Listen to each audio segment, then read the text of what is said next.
Hello student. तो कक्षा 8 के प्यारे विद्यार्थियों, आज मैं लेके आया हूँ कक्षा 8 का जो पाठ है, 8वां पाठ, जिसके बारे में कोशिका के बारे में हमने पढ़ना है। तो इसके अंदर कुछ महत्वपूर्ण प्रश्न भी मिलेंगे हमें देखने को, और वो प्रश्न आपको आगामी 4 तारीख को होने वाली परीक्षा में छपे हुए भी मिलेंगे। और अगर आपने इस वीडियो को पूरा अंत तक देखा तो आपके 4 या 5 नंबर जो आएगा पेपर, वो आपका पक्का। अगर तो इस शुरू करने से पहले एक बार इस वीडियो को लाइक कर दीजिए और शेयर कर दीजिए। तो शुरू करते हैं आज हम 8वें पाठ के कुछ प्रश्न। तो निम्न में से हमें छांटना है, सत्य और असत्य को छांटना है। सत्य और असत्य के आगे लिखा हुआ है कि ये सत्य है या असत्य है। तो पहला प्रश्न जो है, एक कोशिक जीव में एक ही कोशिका होती है। तो उससे पहले मैं बता दूं कि जीवों को 2 भागों में बांटा गया है, जिसमें से एक आता है एक कोशिक, और एक आते हैं कौन से, जिसमें ज़्यादा कोशिकाएं होती हैं, उनको बोलते हैं बहुकोशिक। तो जिसमें एक ही कोशिका यानी एक ही कोशिका जब पाई जाएगी तो वो एक कोशिक है, और एक से ज़्यादा जब कोशिका पाई जाएगी वो बहुकोशिक है। तो अगर हमें इसकी परिभाषा पता चल गई है तो आगे वाले सवाल हैं वो भी आसान हो जाएंगे। तो करते हैं शुरू। एक कोशिकीय जीव में एक ही कोशिका होती है, तो ये बात सत्य है, यानी कि ट्रू है। चलते प्रश्न है, उसमें पाया गया पेशी कोशिका। पेशी कोशिका वो होती है जो हमारी पेशियों में पाई जाती है,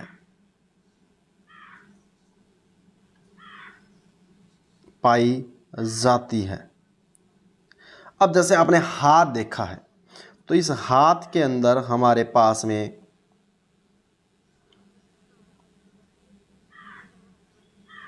इस हाथ को मोड़ने के लिए जो भी पेशियां होगी, हमारे पैरों में चलने के लिए जो पेशियां होगी, वो सारी की सारी क्या है, पेशियां हैं। और इनके अंदर जो पाई जाती है वो पेशी कोशिका होती है।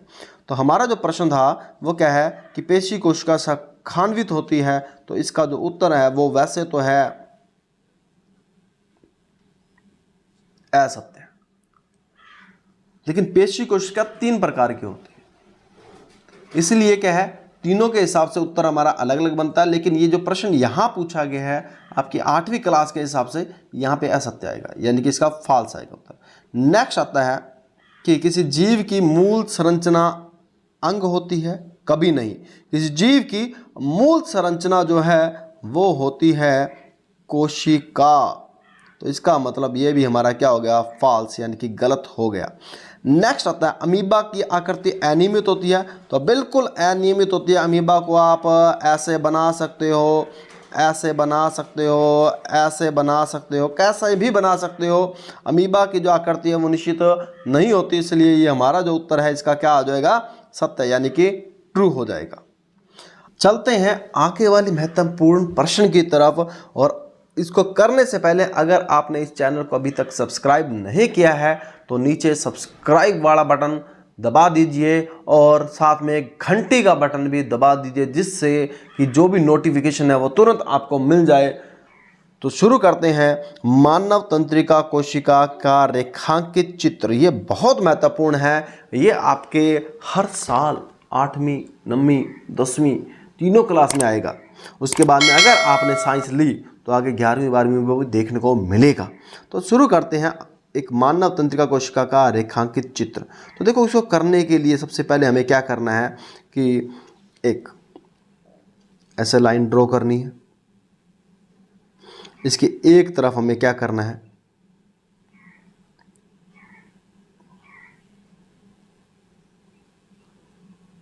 ऐसे बना देने हैं, और इन हिस्सों को थोड़ा सा आगे की तरफ हमें बढ़ा देना है, और इसके बीच के अंदर हमें ऐसे एक केंद्रक बना लेना है। अब ये जो हिस्से हैं यहाँ नीचे वाले, यानी दूसरी साइड पे हमें एक लाइन ऐसे खींचनी है, लेके आनी है ऊपर की तरफ, एक लाइन ऐसे की तरफ लेके आनी है। और ये चित्र जो बना है इसमें एक ऐसे और ऐसे बॉक्स से बनाने हमें, लेकिन बॉक्स ज़्यादा लंबाई में या ज़्यादा बड़े नहीं होने चाहिए। तो ये हमारे पास जो चित्र बना वो है एक तंत्रिका कोशिका का चित्र है। अब इसके नाम भी देख लेते हैं। तो नाम, अंतिम वाला ये जो हिस्सा होता है इसको बोलते हैं अपने दुर्माशय। क्या बोलते हैं इसे?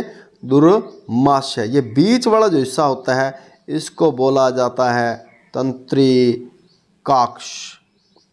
महत्वपूर्ण चित्र है अगर आपने। और ये जो ऊपर वाला हिस्सा होता है, ये जो इसको हम बोलते हैं, इसका नाम रखा जाता है कोशिका काय। ये इसका नाम है। तो इसका नाम है कोशिका काय। तो तंत्रिका कोशिका के 3 भाग होते हैं। सबसे पहला भाग जो होता है वो होता है कोशिका काय, दूसरा इसका तंत्रिकाक्ष, और तीसरा जो होता है वो होता है दुर्माशय। और ये बीच के अंदर जो दिखाया गया है ये होता है हमारा केंद्रक। ये क्या होता है? केंद्रक। तो इस प्रकार हमारा ये एक महत्वपूर्ण उत्तर पूरा हुआ। अब चलते हैं इसके कार्य की तरफ। इसका कार्य क्या होता है? इसका कार्य होता है जब आपके शरीर में किसी एक भाग से सूचना दूसरे भाग को ले जानी हो, या आपके कोई थोड़ी सी चोट लग जाती है उसकी सूचना आपको मस्तिष्क को देनी हो, तो ये सारी सूचनाएं जो हैं वो आपके मस्तिष्क तक पहुंचाने का काम करता है। तो ये इसका कार्य है। प्रश्न की तरफ चलते हैं। एक संक्षिप्त नोट लिखना है जिसमें पता है कोशिका द्रव्य। तो सबसे पहले हमें कोशिका के बारे में पता होना चाहिए। तो ये सबसे पहले एक जंतु कोशिका बना रहे हैं। चित्र महत्वपूर्ण है, याद रखने का प्रयास कीजिए। ये एक जंतु कोशिका है। जंतु कोशिका में सबसे पहले बाहर की ओर होती है कोशिका झिल्ली, फिर उसके बाद में बीच में आता है यहाँ पे केंद्रक। इस केंद्रक से इस टाइप की एक संरचना निकलती है जिसको बोलते हैं अपने ER यानी कि अंतःप्रद्रवी जालिका। तो ये जो बाकी हिस्सा यानी ये बाहर वाली जो है वो है हमारी कोशिका झिल्ली, और ये अंदर जो है वो क्या है? केंद्रक। ठीक है ना। और बीच वाला जो हिस्सा है, कौन सा वाला? बीच वाला जो हिस्सा है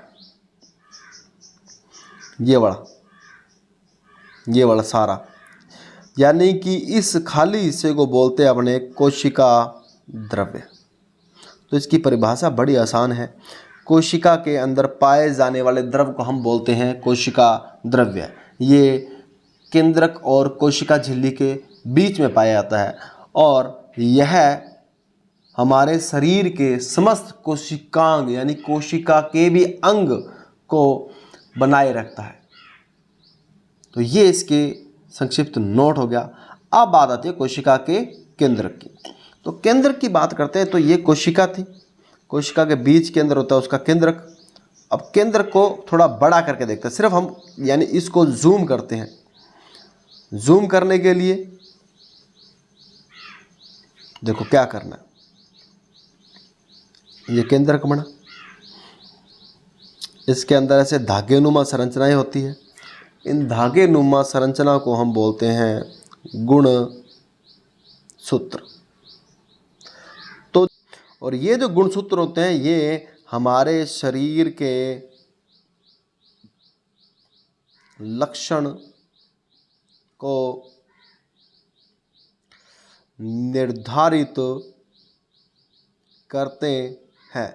अर्थात कि हमारी हाइट क्या होगी, हमारे बालों का रंग क्या होगा, हमारी आँखों का रंग क्या होगा, ये सब जो गुण होते हैं वो क्या होते हैं? इस गुणसूत्र में ही होते हैं।